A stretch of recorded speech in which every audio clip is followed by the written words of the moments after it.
Madam Speaker, this debate may be one of the most critical Parliament will have.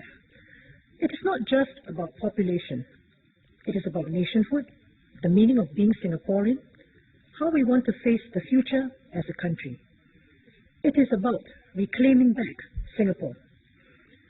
Since 1990, Singaporeans have been subject to drastic population increases in a short time. From a population of 3 million in 1990, we had 4 million in the year 2000, and in 2010, 5 million. The share of Singapore citizens now stands at 62%, meaning that out of every 10 people, nearly 4 are foreigners.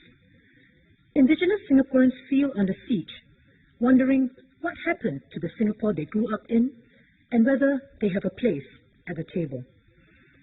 The Workers' Party does not endorse the White Paper on Population as a population policy roadmap to address Singapore's demographic challenge. The roadmap proposed in the White Paper will further dilute our national identity. It will also place us on a course towards needing even larger population injections in the future, which we do not believe is sustainable. While we accept that trade-offs have to be made, we believe such trade-offs should be made in favour of the well-being of Singaporeans and not GDP targets. Let me elaborate. First, what is a Singaporean core? A key plank of the White Paper is its claim that it is proposing to keep a Singaporean core in the roadmap. It is proposing that Singapore citizens form 55% of the population as at 2030, which is significantly down from the 62% currently. 55% is too close to the all-important threshold of 50% majority. Further, a closer reading will also show that this 55% includes new citizens. Singapore citizens are projected to make up 3.7 million at 2030. If we were to look at the number of new citizenships given out since 2004 and add the new citizenships to be given out from now to 2030, what percentage of the population would be Singaporeans who have grown up here? Wouldn't this figure be below 50%? Is this what the government means by retaining a Singaporean core? The White Paper states that Singaporeans form the core of our society and the heart of the nation, with the word heart printed in bold italics. It further states that to be a strong and cohesive society, we must have a strong Singaporean core. Madam Speaker, instant citizens can be Singaporean in name and have all citizenship rights. But for the Singapore core to be strong, the core must be strongly Singaporean in values, worldview, culture, sense of place and history, and network of friends and family.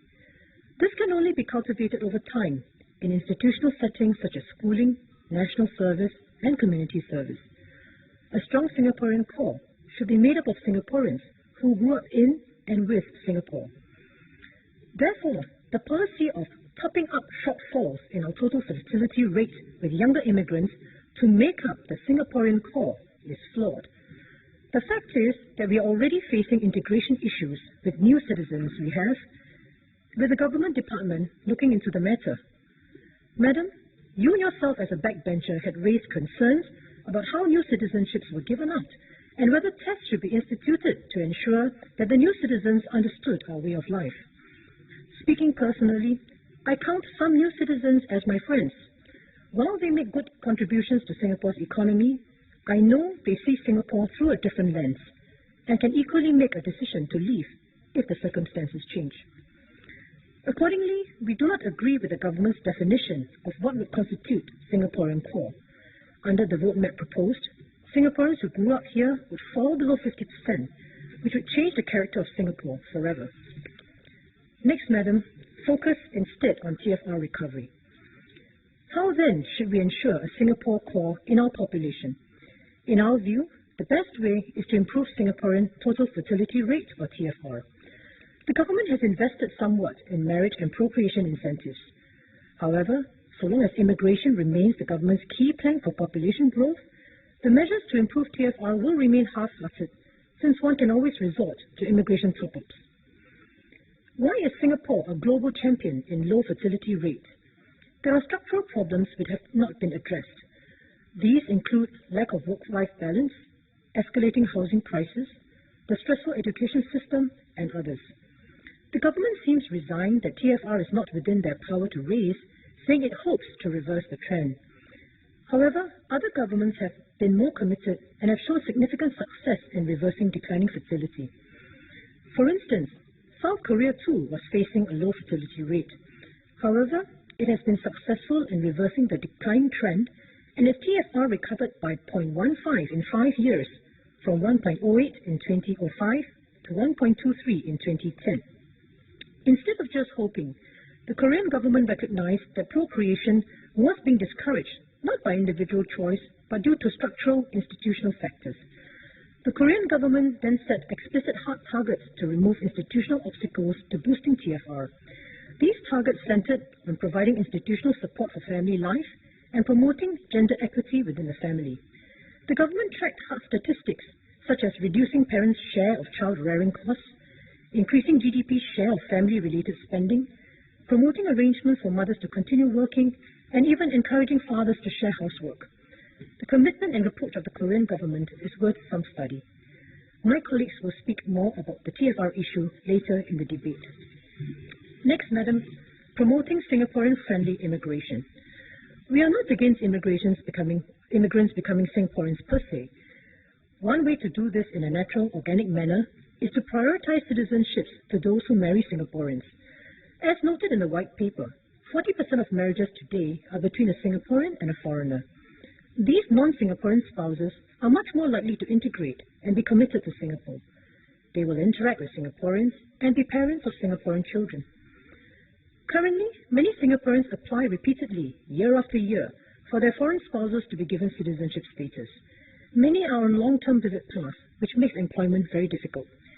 Has the government studied how far this pool of foreign spouses in Singapore is an untapped economic resource? Could this be a good alternative to bringing in more foreign labour? Next, do we really need a population of up to 6.9 million? Since the release of the white paper last Tuesday, the public has been fixated on largely one issue, the prospect of Singapore having a population of 6.9 million. The government has justified the population growth projection largely due to its GDP targets. It is gunning for GDP growth of 3 to 4% from now to 2020 and 2 to 3% growth from 2020 to 2030. The government also justifies these targets by citing the aging population and the declining old age support ratio. The Workers' Party does not endorse proceeding headlong onto the government's suggested path. Underlying its plan is that the population projections of that magnitude are required for a dynamic economy. The proposal has severe ramifications. First, the economy is but one aspect of the nation's quality of life. To quote a population expert, Frederick Myerson, immigration is essentially a one-way policy tool with permanent or long-term social, economic, and environmental consequences, and it cannot be reversed without human rights violations. Second, immigrants grow old and consume public services as well, adding to the burden of the national budget. Who will support them when they grow old? By that time, it may be very difficult to try to solve our population needs through improving TFR, but instead have another white paper to justify bringing in even larger numbers of immigrants. What about land resources? The implications of planning for 6.9 million on our land use is instructive and worrying. If we follow the white paper proposal, the land use data prepared by the Ministry of National Development shows how little room we would have left to move. Under the plan for a population of 6.9 million, we will use up significantly more land. From 2010 to 2030, we will consume much more of our land bank, leaving the balanced land under the others category down from 14% to just 4% for future generations to cope with. In short, are we simply kicking a big can down the road for our grandchildren? At this critical time, we urge calmness and caution. It is still not too late now to continue the discussion with Singaporeans on this fundamental issue instead of pushing this white paper through. Madam, on our part, the Workers' Party would like to suggest an alternative approach to address the demographic challenge. Instead of the trade-off proposed by the government to achieve its GDP growth targets, we propose a trade-off of having a more moderate GDP growth, lower by 0.5 to 1% below what the government is proposing. This approach will reduce the population injections required to churn the economy. Let me sketch this out and let my colleagues expand further in the coming days. We believe that Singapore should work towards a more modest GDP growth of 2.5 to 3.5% per year up to 2020, and from 2020 to 2030, 1.5 to 2.5% per year. We believe this rate can be achieved with productivity improvements at the same rate as that proposed in the white paper, but with less population injections if we can utilize more of our existing population. We could target to grow our resident workforce by at least 1% per annum by getting more foreign spouses, homemakers and seniors back to work. Second, our senior citizens may not be as much of a burden as the government makes out. Using the old age support ratio to justify the need for higher GDP growth ignores the fact that increasingly over time, many of our seniors would have their own economic resources to live on, reducing their need to be supported. Many seniors are also retiring later. Indeed, there is potential to tap our seniors further as a resource rather than view them as a burden. Third, the more modest growth rate will consume less resources and be in line with sustainable development, preserving our precious land reserves for future generations.